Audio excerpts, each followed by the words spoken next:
Movie शुरू होती है। हम जिंग हाओ नाम के एक लड़के को देखते हैं। वो अपनी छोटी सी बहन शाओली के साथ अकेले रहता है। शाओली की तबीयत हमेशा खराब रहती है। उसके दिल में एक छोटा सा छेद है और उसे सांस लेने में काफी तकलीफ होती है, जिस वजह से उसका इलाज चल रहा था।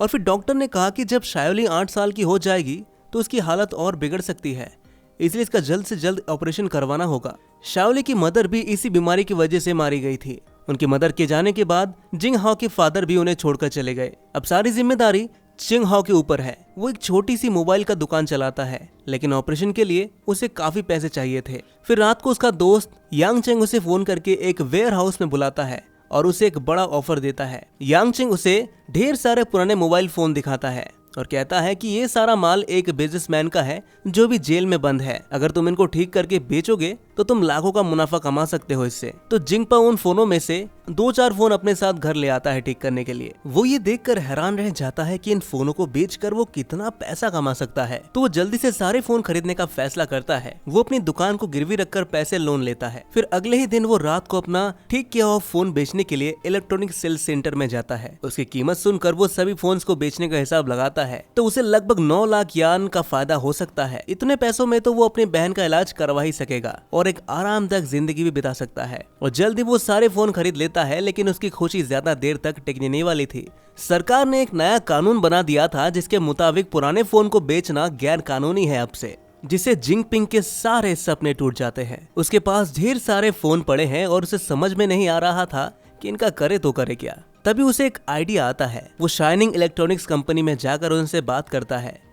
वहीं उसकी मुलाकात लीपिंग नाम के एक मैनेजर से होती है। जिंग हाओ उस कंपनी को ऑफर देता है कि वो इन फोनों के पार्ट्स निकालकर उन्हें बेच सकते हैं। लीपिंग पहले तो जिंगपिंग की बात को मानने से साफ इनकार कर देता है, लेकिन जिंग हाओ उसे इतना मनाता है कि आखिरकार लीपिंग को मानना ही पड़ता है। वो जिंग हाओ दिन रात मेहनत करके फोन के पार्ट्स निकालकर उन्हें ठीक करता है। ये काम बेहद पेचीदा था, मगर मेहनत और लगन से जिंग हाओ सभी पार्ट्स को निकालकर बिल्कुल ठीक कर देता था। जब वो ये पार्ट्स कंपनी को दिखाता है तो वो हैरान रह जाते हैं, क्योंकि पार्ट्स बिल्कुल ठीक हैं। वो दौड़कर लीपिंग से मिलने जाता है, लेकिन वो कंपनी के डायरेक्टर मिस्टर जोंग के साथ था। जिंग हाओ उसे क्वालिटी रिपोर्ट दिखाता है, मगर लिंगपिंग कहता है कि मैंने पार्ट्स खरीदने का कोई वादा तो नहीं किया था भाई। असल में लीपिंग ने उसे वादा ऐसे ही कर दिया था, मतलब ऐसे ही, क्योंकि अंदर ही अंदर उसे भरोसा था कि 20 साल का लड़का अच्छी क्वालिटी के पार्ट्स कैसे बना सकता है, जिससे जिंग हाओ बहुत निराश हो जाता है। तो वो कंपनी के मालिक मिस्टर जोंग से मिलने की कोशिश करता है, लेकिन मिस्टर जोंग उसकी बात मानने से साफ इनकार कर देते हैं। तो जिंग हाओ मिस्टर जोंग का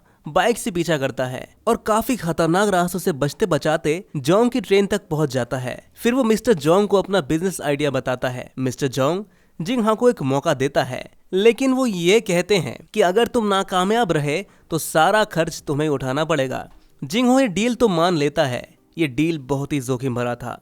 अगर वो कामयाब हुआ तो करोड़पति बन जाएगा, और नाकामयाब हुआ तो उसकी सारी जिंदगी बर्बाद हो जाएगी। अब कुछ दिन बाद बैंक वाले जिंग हाओ की दुकान जब्त कर लेते हैं, क्योंकि वो कर्ज का पैसा लौटा नहीं पाया था और उसे अपना गुजारा चलाने के लिए अपनी बाइक भी बेचनी पड़ी। अब उसे नौकरी की सख्त जरूरत थी, तो वो अपने दोस्त टिम से मिलता है और उसे बिल्डिंगों की खिड़कियां साफ करने की नौकरी करनी पड़ती है। फिर अगली सुबह टिम और जिंग हाओ अपनी नई फैक्ट्री के लिए जगह ढूंढने निकल जाते हैं और जल्दी उन्हें एक पुराना सा गोडाउन मिल जाता है।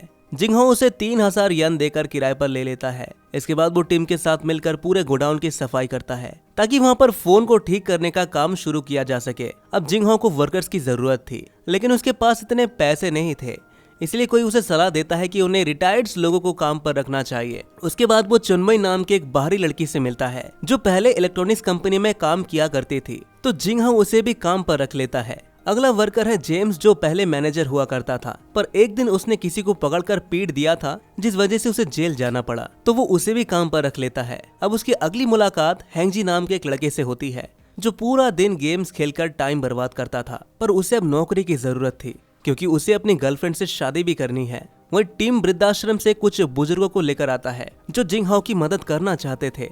हालांकि वो काफी ज्यादा बूढ़े थे, मगर जिंग हाओ को उनकी पूरी जिंदगी के काम के तजुर्बों की कद्र है। जिंग हाओ उन्हें फोन ठीक करना सिखाता है और सब मिलकर एक कंपनी शुरू करते हैं, जिसका नाम वो नाइस व्यू रखते हैं। वो जिंग हाओ दिन में खिड़कियां साफ करता है और रात को अपनी कंपनी में काम करता है। उधर उसकी बहन शालो की हालत में अभी कोई सुधार नहीं आया था, तो जिंग हाओ उसे कैसे भी करके खुश रखने की कोशिश करता था। इधर उसकी कंपनी में वर्कर्स दिन रात काम करते थे। वही कुछ समय बाद हेंगजी अपनी पसंद की लड़की से शादी भी कर लेता है। सारे वर्कर्स इस खुशी के मौके पर उसके साथ शामिल होते हैं, मगर जिंगहो उस पार्टी से वापस लौटकर देखता है कि मकान मालिक ने उसका सारा सामान बाहर फेंकवा दिया है, क्योंकि उसने 3 महीनों से किराया नहीं भरा था। उस रात जिंगहो शियाली को लेकर टीम के घर रहने के लिए जाता है ताकि शियाली चैन से सो सके। फिर अगले दिन से जिंगहो अपनी बहन शियाली को लेकर फैक्ट्री में ही रहने लगता है। उनके पास रहने के लिए सिर्फ कार्डबोर्ड के बक्से ही थे। शियाली की बीमारी देखकर उसका दिल टूट जाता है।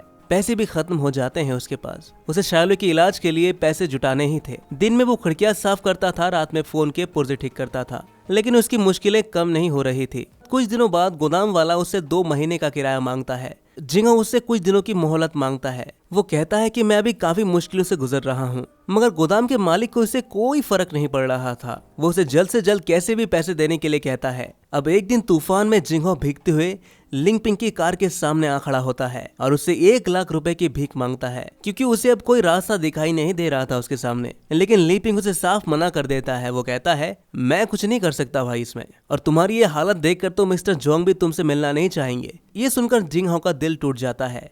उसे अब कुछ भी समझ में नहीं आ रहा था कि वो करे तो करे क्या। जिंगहो को उसकी माँ से किया हुआ वो वादा उसके कानों में गूंज रहा था कि वो शियाली की ख्याल रखेगा। वहीं अगले दिन गोदाम वाले ने जिंगहो को 3 दिन में गोदाम खाली करने के लिए कहा, जिससे जिंगहो की पूरी उम्मीद ही टूट जाती है। वो अपने साथ काम करने वाले लोगों को ये बुरी खबर सुनाता है। काम तो बस 2 हफ्ते में खत्म ही होने वाला था, लेकिन अब काम करने की जगह ही नहीं बची थी। आखिरकार जिंगहो हार मान लेता है, लेकिन तभी उसके साथ काम करने वाले लोग कहते हैं कि वो लोग घर से काम कर लेंगे। वो जिंगहो को अकेले नहीं छोड़ना चाहते, क्योंकि वो सब अभी एक यूनिट है, यानी परिवार है, और परिवार में किसी को भी अकेला नहीं छोड़ा जाता। जिसके बाद सब मिलकर घर से काम करना शुरू कर देते हैं। जिंगहो भी दिन रात मेहनत करने लगता है। वहीं शियाली एक दिन उसे धन्यवाद करती है, क्योंकि वो जानती थी क्योंकि उसका भाई उसी के लिए ये सब कुछ कर रहा था। आखिरकार पार्ट्स बनकर तैयार हो जाते हैं और टेस्ट के बाद मिस्टर जोंग जिंगहो की तारीफ करता है, क्योंकि उसके पार्ट्स 87% अच्छे थे। जिससे खुश होकर मिस्टर जोंग जिंगहो को 2 साल का कॉन्ट्रैक्ट दे देते हैं, जिसके बदले उसे 50 लाख रुपए येन मिलेंगे।